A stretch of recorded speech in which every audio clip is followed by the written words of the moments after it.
안녕하십니까. 의완 목사입니다. 오늘 말씀 통해서 우리가 예수님 학교에 들어가서 하나님을 잘 배워서 영생을 얻을 수 있기를 기도합니다. 오늘 말씀의 요절은 요한복음 6장 45절입니다. 선지자의 글에 그들이 다 하나님의 가르침을 받으리라 기록되었은즉 아버지께 듣고 배운 사람마다 내게로 오느니라. 옛날에는 학교 다닐 때만 공부한다고 했어요. 많이 공부하는 사람은 박사까지 공부하죠. 그리고 사회에 나가서는 그 배운 것을 써먹는다 이런 거였지만 요즘에는 평생 교육이라는 개념이 있어요. 그래서 죽을 때까지 평생 배운다 그런 개념이 있습니다. 그래서 대학마다 평생 교육원이 있죠. 단국대에서 저도 평생 교육원에 들어가서 웃음치료사를 공부한 적이 있습니다. 이와 같이 우리는 예수님 학교에 들어가서 하나님을 배우는 거예요. 평생 동안 배우는 거예요. 예수님을 통해서 하나님을 배울 때 우리가 영생을 얻고 하나님 나라를 누리며 또 하나님 나라에 갈 수가 있습니다. 우리가 평생 예수님을 통해서 하나님을 잘 배울 수 있기를 기도합니다. 41절에서 45절을 보겠습니다. 자기가 하늘에서 내려온 떡이라 하심으로 유대인들이 예수에 대하여 수근거려 이르되 이는 요셉의 아들 예수가 아니냐. 그 부모를 우리가 아는데 자기가 지금 어째요 하늘에서 내려왔다느냐. 예수께서 대답하여 이르시되 너희는 서로 수근거리지 말라. 나를 보내신 아버지께서 이끌지 아니하시면 아무도 내게로 올 수 없으니 오는 그를 내가 마지막 날에 다시 살리리라. 선지자의 글에 그들이 다 하나님의 가르침을 받으리라 기록되었은즉 아버지께 듣고 배운 사람마다 내게로 오느니라.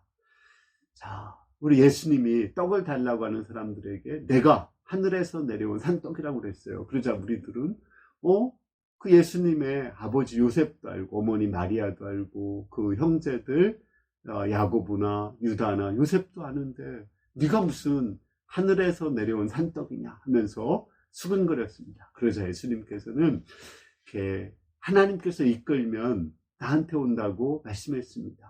그리고 하나님께 가르침을 받는 자, 듣고 배우는 자는 다 내게로 온다고 말씀했습니다.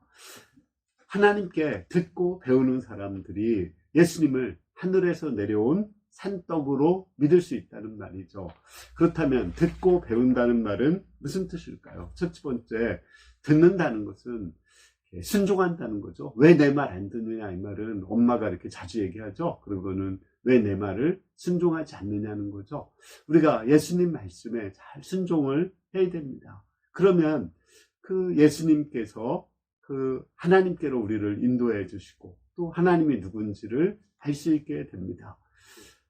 우리 요즘에 내비게이션을 켜고 운전 많이 하죠. 그때 그 어떤 분이 자기 아내가 길눈이 아주 밝아요. 그래서 항상 아내의 말을 들었는데 어느 날부터 내비를 설치하고 아내의 말보다 내비에서 나오는 여자의 말을 듣고 따랐다고 그래요. 그러니까 그 아내가 화를 내서 내 말을 안 듣고 저 여자 말 듣느냐고 화를 냈다고 하는데 사실은 그때부터 이제 그 남편이 그 내비에서 나오는 여자의 말을 남자의 말로 바꿨다는 그런 얘기를 들은 적이 있어요.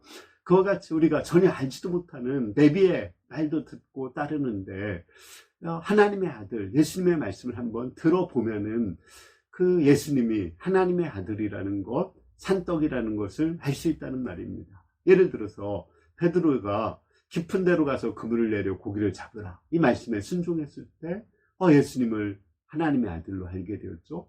무리를 걸어오라 하는 그 말씀에 순종해서 걸어가 보니까 정말 예수님이 하나님의 아들인 것을 알 수 있었고 예수님 말씀에 순종해서 나가서 복음을 전하고 귀신을 쫓아내고 병자를 고치자 그를 통해서 예수님이 바로 하나님의 아들인 것을 알 수 있었던 것입니다.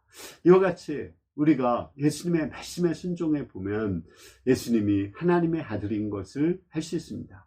두 번째는 배우는 사람이라고 했어요. 어떤 사람이 배우는 사람일까요? 겸손한 사람이죠. 내가 모른다고 생각하는 거예요. 소크라테스가 너 자신을 알라고 했는데 너 자신을 알라는 말은 내가 무지하다는 것을 알라는 거예요. 내가 모른다는 사실을 알고 겸손하게 끊임없이 하나님을 알고자 투쟁하고 예수님을 배우고자 투쟁할 때 우리는 점점 성장해서 하나님을 알고 또 예수님이 하나님의 아들이라는 것을 알 수가 있습니다. 겸손이라는 것은 마치 나무가 새순이 돋아나는 것 같아요. 새순이 돋아나야 그것이 자랄 수 있고 거기서 꽃이 피고 열매가 맺는 거거든요. 묵은 나무에서 열매가 맺는 것이 아닙니다. 이와 같이 우리가 겸손히 끊임없이 예수님을 배우고자 노력을 해야 돼요. 알면 알수록 더 모른다는 사실을 알아야 됩니다. 욥기에 보면은 욥의 친구들이 욥에 대해서 많이 정죄하죠. 네가 많은 재난을 당한 걸 보니까 네가 악을 행한 거 아니냐, 그런 인과응보적인 사고방식으로 정죄를 합니다. 그러니까 회개하라고 그래요. 그렇지만 그들은 정말 욥에 대해서, 하나님에 대해서 모르고 있었던 거죠. 또 욥도 의로운 내가 왜 재앙을 주었는지, 하나님은 공의롭지 않다고 하나님께 항변을 합니다. 그것도 하나님이 사랑하는 자에게 연단을 주신다는 것을 모르고 있었기 때문에, 그것이 공의라는 것을 모르고 있었기 때문에 그는 하나님께 항변한 거죠. 나중에 욥이 그렇게 고백합니다. 내가 잘 알지도 못하면서 하나님께 말씀을 했습니다 하며 자기 입을 가리죠. 이같이 우리는 내가 모른다는 사실을 알고 끊임없이 예수님에 대해서, 하나님에 대해서 알고자 투쟁해야 됩니다. 사도 바울은 평생 그런 본을 보였어요. 내가 예수 그리스도와 그 부활의 권능과 고난의 참여함을 알려하여 어찌하든지 죽으심을 본받아 죽은 자 가운데서 부활에 이르기를 원한다 했습니다. 우리가 하나님을 알아야 돼요. 호세아도 여호와를 알자, 힘써 여호와를 알자, 그의 나타나심은 새벽빛과 같이 어김이 없다고 말씀하셨습니다. 우리 하나님을 알 때 하나님은 정확하시고 사랑이 많으시고 공의로우신 분임을 알게 되고 우리는 마음의 불안을 극복할 수가 있습니다. 출애굽기에 보면 10가지 재앙을 내리죠. 그 재앙을 내리는 목적이 여호와가 하나님이심을 알게 하기 위해서입니다. 또 우리 에스겔에서도 하나님이 이스라엘 백성들을 70년 광야 포로로 보내는 이유가 여호와가 하나님이심을 알게 하시기 위해서입니다. 우리는 죽을 때까지 하나님을 알아가야 됩니다. 하나님을 알면 알수록 우리 마음에 영생을 얻게 되고 더 자유롭고 더 행복하게 살다가 마지막 날 죽는 그날이 가장 행복하게 되어서 천국에 가게 될 것입니다. 46절에서 48절을 보겠습니다. 이는 아버지를 본 자가 있다는 것이 아니라 오직 하나님에게서 온 자만 아버지를 보았느니라. 진실로 진실로 너에게 이르노니 믿는 자는 영생을 가졌나니 내가 곧 생명의 떡이니라. 우리 하나님께 가르침을 받았다. 이 말은 하나님을 봤다 이런 말이 아니죠. 하나님을 봤다는 말이 아니라 예수님을 믿는 자는 하나님을 본 자라는 말이에요. 예수님은 하나님이 육신의 몸을 입고 오신 분이거든요. 그러니까 예수님을 본 사람은 하나님을 본 사람이에요. 빌립이 하나님을 보여달라 이렇게 하니까 네가 나를 그렇게 오랫동안 봤는데도 하나님을 보여달라고 하느냐고 말씀하셨습니다. 우리는 예수님을 통해서 하나님을 볼 수 있고 또 그 예수님이 이루신 역사를 통해서 하나님을 볼 수 있습니다. 우리 주위에 하나님이 이루신 수많은 일들이 있죠. 또 이 생명의 신비함도 있고 자연의 신비로움도 있고 또 역사 속에서 하나님의 살아계심을 나타낸 것이 있습니다. 우리는 이 모든 것을 통해서 우리 하나님이 살아계시다, 우리 예수님이 그리스도다는 것을 알 수가 있습니다. 나의 인생을 봐도 그래요. 내가 지금까지 이렇게 살아있고 말씀을 전할 수 있다는 것, 그 자체가 그 하나님이 살아있다는 증거입니다. 자살할 수밖에 없는 자, 또 결혼을 포기할 수밖에 없는 자를 하나님이 살려주시고 이렇게 말씀을 전할 수 있다는 것 자체가 하나님이 살아있다는 증거입니다. 우리 지난주에 우리 남새벽 목동 선서 있죠. 그분이 이제 평택으로 이사가서 고통할 때, 또 고3 때 괴로울 때, 또 알바하면서 수업을 들을 때, 그 괴로울 때 하나님이 함께 하셔서 그를 넉넉히 극복하게 도와주셨습니다. 그분이 바로 하나님이죠. 우리는 이런 하나님을 우리의 삶 속에서 봐야 됩니다. 우리나라를 6.25 직후에 이렇게 잘 살게 하신 분 하나님이시고, 우리 UBF를 쓰셔서 세계선교 캠퍼스 제자 양성을 이루신 분도 하나님이십니다.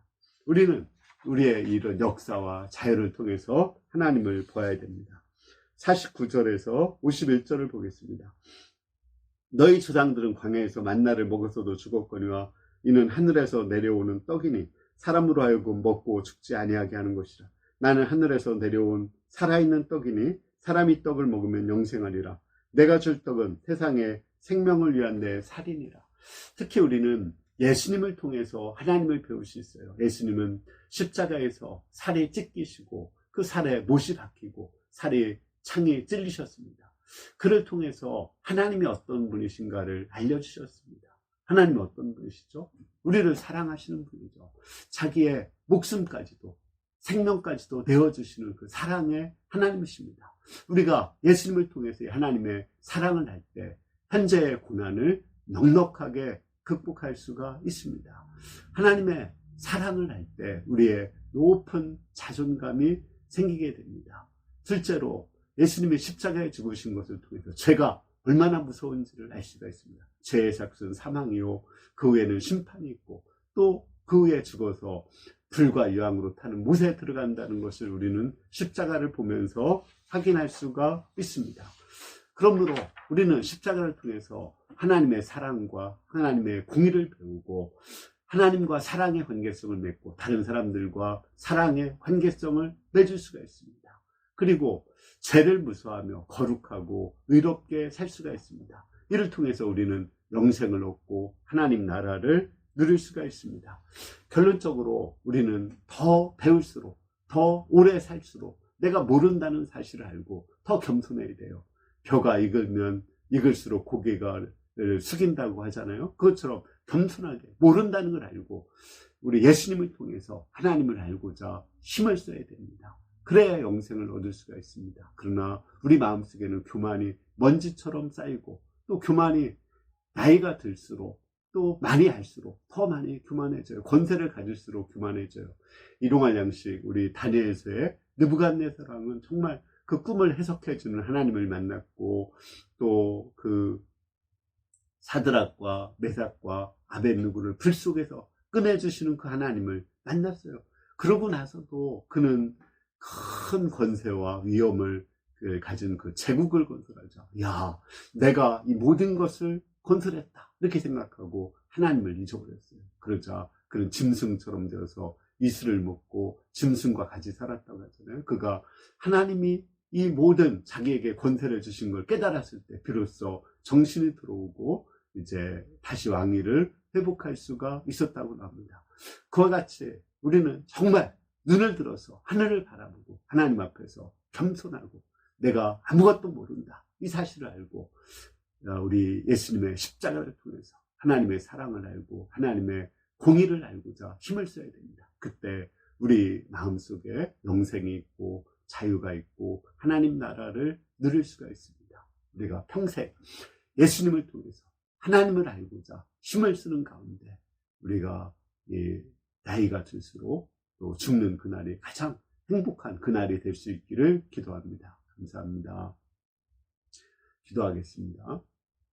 하나님 아버지, 오늘 말씀 통해서 우리가 평생 예수님을 통해서 하나님을 배워야 되는 걸 깨닫습니다. 하나님의 사랑은 무한하고 끝이 없습니다. 하나님의 공의는 완전하고 정확합니다. 우리가 하나님의 사랑과 공의를 점점 배워서 더 자유롭고 더 영생을 누리고 더 하나님 나라를 누리며 살다가 하나님 나라 가게 도와주시옵소서.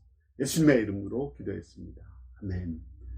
예, 우리 이제 평생 교육원 예수님이 가르치는 하나님에 대한 평생 교육원에 우리가 들어왔어요. 우리가 예수님을 통해서 하나님의 사랑과 공의 평생 배워도 부족하고 부족할 뿐입니다. 뉴턴은 그 많은 지식을 가지고 있었지만 자기가 배운 것은 바닷가에서 그 노는 어린아이가 조약돌 몇 개 주운 것 또는 조개 껍질 몇 개 주운 것과 불가당했어요. 그것처럼 우리가 아는 것은 아주 작은 것입니다. 계속해서 우리가 하나님을 알고자 힘을 쓸 수 있기를 기도합니다. 감사합니다.